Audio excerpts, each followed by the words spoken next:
Namaskar. Welcome to Prakash on Basics. I am Prakash Zog and we have been discussing Buddhism. We are going to move into one more important area that Gautam Buddha put forward.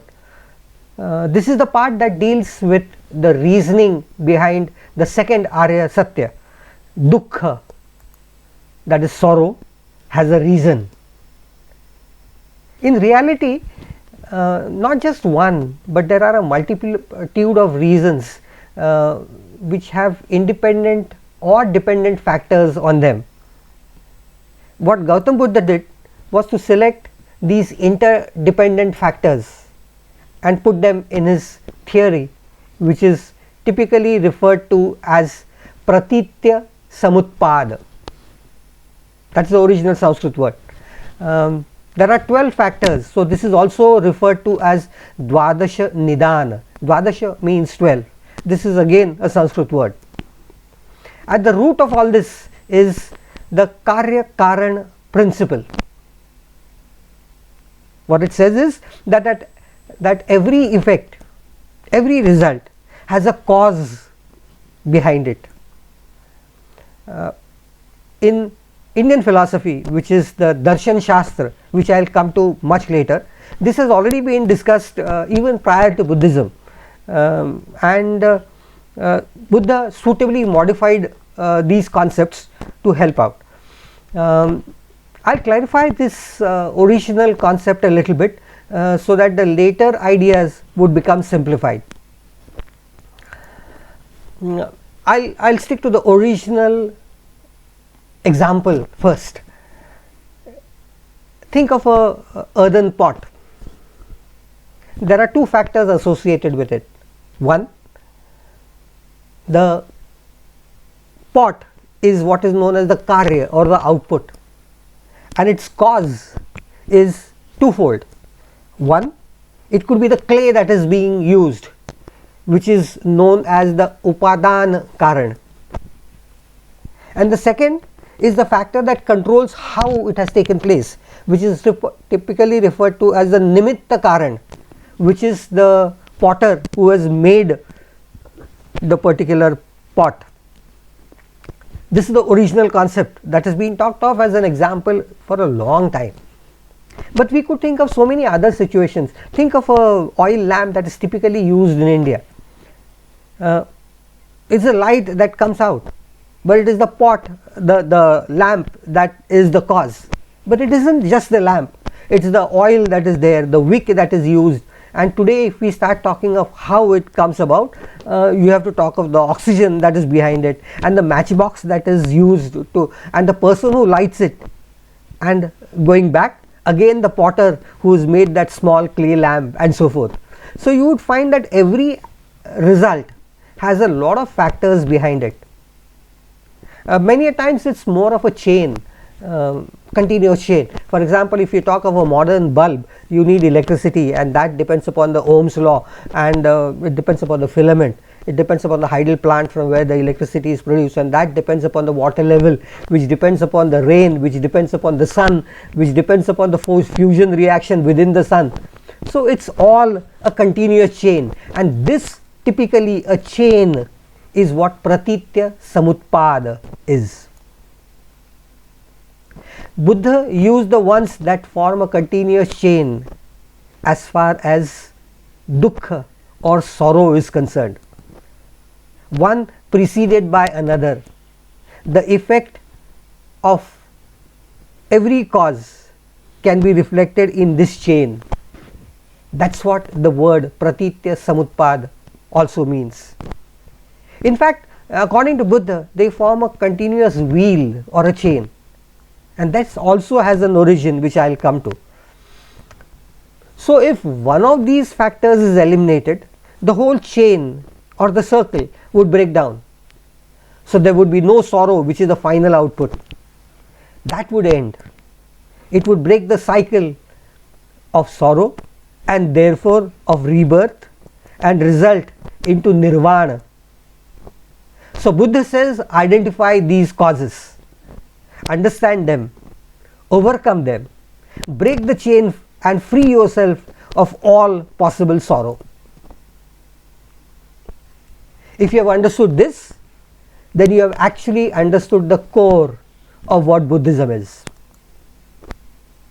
Buddha, as I said, gave 12 factors, the Dvadasha Nidan, as per his interpretations at that time, that were the cause of sorrow.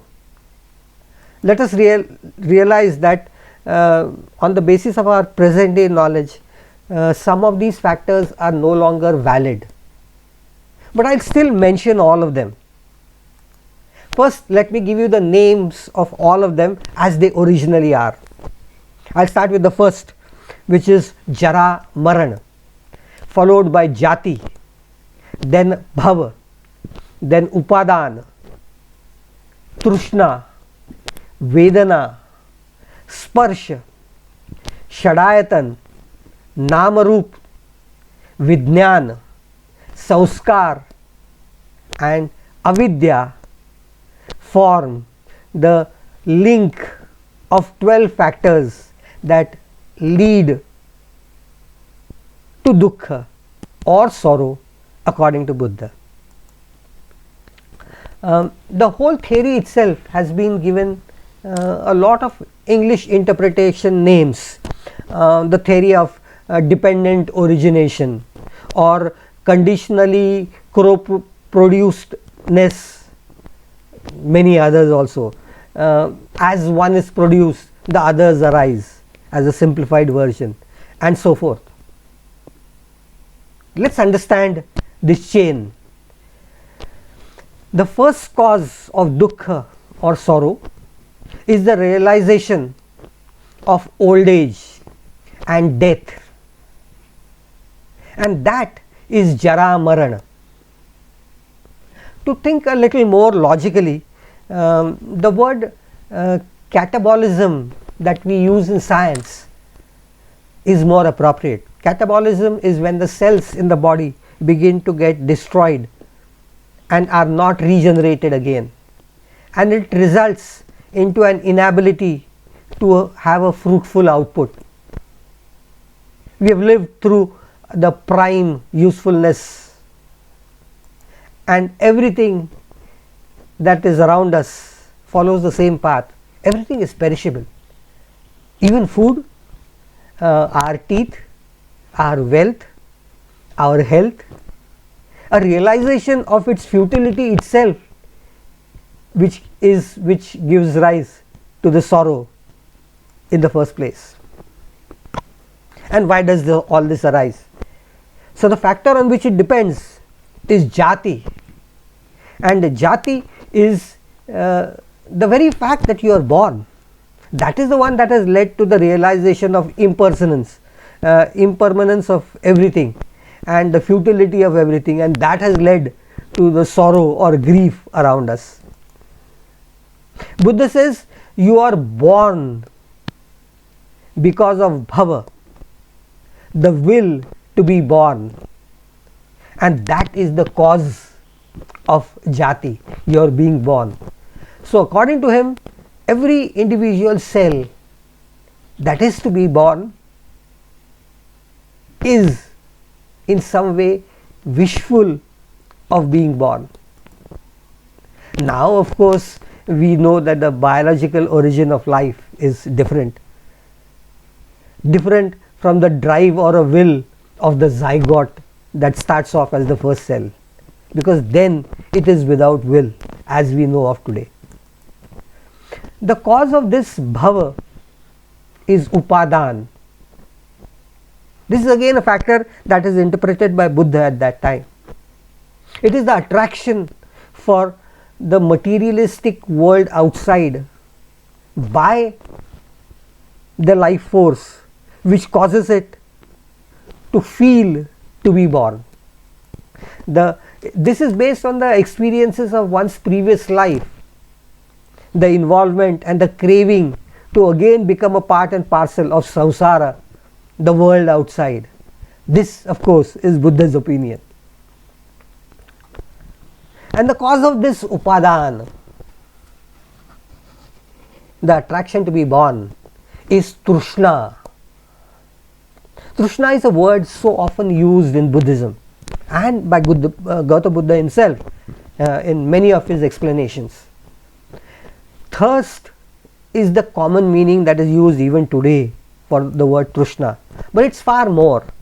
It's more of craving, the insatiable craving resulting into restlessness, a craving for pleasures, for joys, for all sorts of sensory pleasures too. That is Trishna, and this being unsatisfied is very common. It's quite common in India that you show your hand, somebody reads your palm, and the first thing he will is look at your palm and says, your palm seems to be pretty good, but it looks like you are unsatisfied. And that's just a general statement valid for everyone, because we are always unsatisfied, we always crave. The instant you get something, you want something more, and that craving is the one that drives us to so many things. And so, what is the cause of this Trishna according to Gautam Buddha? It is Vedana. The word Vedana, if you look up present day texts, you will find that it is referred to as pain. But originally Gautam Buddha said it is the very fact of sensual experiences, mostly pleasurable, that an individual has. It is these that we all crave for. And this Vedana that is developing or arising out of our sensual contact is because of sparsha, and sparsha is the contact between the sense organs and the cause of pleasure or the object of pleasure. So when you look at something beautiful, it is your vision that gives you the feeling of attraction. As far as music is concerned, hearing it is what you feel nice. You see a beautiful material and the very fact that you touch it gives you, it is this contact that really is the source of these results that are going to follow in a chain, which finally are going to result into the sorrow we talked of. It is this awareness of the pleasurable objects and their contact that matters in the form of Vedana. Many times the senses will directly cause sorrow, and for example, if you see a very sad event or an accident or a passing away of a pleasurable of a close one, instantaneously the last step of sorrow would be achieved. It's because you have seen something. So all the previous other intermediate steps would not be there. This contact or sparsha would be due to a variety of external factors. These could be physical as well as mental contact also. And if these contacts are not there, there would be no pain and there would be no sorrow. The chain would be broken. So what is the cause of sparsha? It's very logical. It is said to be Shadayatan. Shada means 6. Our contact with the world outside is because of 6 factors: our mind and our 5 senses. It is these that result into the sparsha. If this link is not there, the sorrow would really not arise, and it is because of our sense organs that all this really arises. Think of a very typical situation. A person who is deaf from birth would not feel as much sorrow as a common person in India due to the passing away of the great singer Lataji. For him, this voice, this melodious voice, was never a part of his life. Same thing would happen for so many other factors. A blind person would never feel the grief of a TV that breaks down at the typical stage during a match, because for him that visual contact, that visual sensing itself is not there. the pain would be there, but it wouldn't be all that severe. So that implies that our realization through our mind and the five senses contribute to all this. Oh, I miss seeing that great eclipse. That's not a feeling that a blind person would have. So naturally our senses contribute a lot to our interaction with the world around, which finally its impermanence would lead into what we've just talked of, the end result, sorrow. If all your senses are under your total control, then this sorrow can be minimized or controlled or avoided in some cases. Once you get addicted to alcohol or drugs, you become restless. It is their absence that would lead to sorrow again. So it is the contact that is the step that drives all these through. So if you had no contact with any of these, then the chain leading to sorrow would not exist. And then what is the cause of Shadayatan? It's Namarup. And the word itself, Namarup, means name and body. So what Buddha implies here is you yourself, your body, the very life that you have is the cause of all the remaining steps that have come ahead. The body-mind complex is the one that leads to the chain of experiences. Buddha to a greater extent refers to the body aspect to a greater extent. Buddha says the cause of this Namarup itself is Vijnana, by which he implies consciousness. For a person in coma, the body is there. The sense organs, the touches, etc. would also be sometimes responses. But his consciousness would be missing. He would never be aware of what is happening around. So it is this consciousness that is an important factor according to Gautam Buddha.